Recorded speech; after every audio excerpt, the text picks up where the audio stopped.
Bonjour, bienvenue pour ce journal du Mercato. Le marché des transferts bat son plein en Europe et va connaître un tournant avec l'officialisation de Griezmann au FC Barcelone et la prise de parole de Neymar pour son avenir. Ne manquez rien des informations, il suffit juste de s'abonner et d'activer la cloche de notification et également de nous suivre sur les réseaux sociaux. Les liens sont juste dans la description.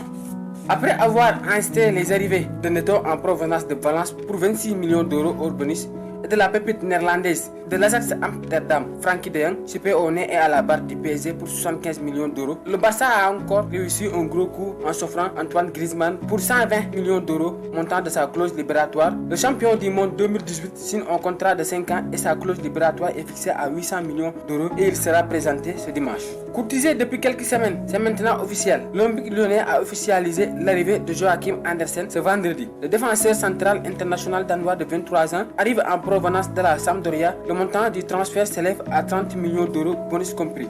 D'après les informations de Foot Mercato, le PSG aurait relancé la piste menant à Idrissa Gana Gueye, l'international sénégalais qui est en train de faire une excellente CAN. Mais ce dossier semble une nouvelle fois chemin d'embûche pour le champion de France qui se heurte à l'intelligence d'Everton. Selon les informations du Télégraphe, Mathis de Ligt est autorisé à ne pas prendre part au stage de l'Ajax. Après avoir reçu une offre de 110 millions d'euros, le défenseur central de 19 ans devrait s'engager avec la Juventus de Turin dans les prochaines heures. Courtisé par plusieurs écrits européens, notamment le PSG et Manchester United, Nicolas Barella est sur le point de s'engager avec l'Inter. Le milieu de terrain de 22 ans a rejoint le stage de pré-saison de l'équipe à Lugano en Suisse. D'après Sky Sport Italia, le transport du joueur devrait coûter environ 45 millions d'euros au Lombard. Merci, c'était tout pour aujourd'hui. À très bientôt pour un autre journal.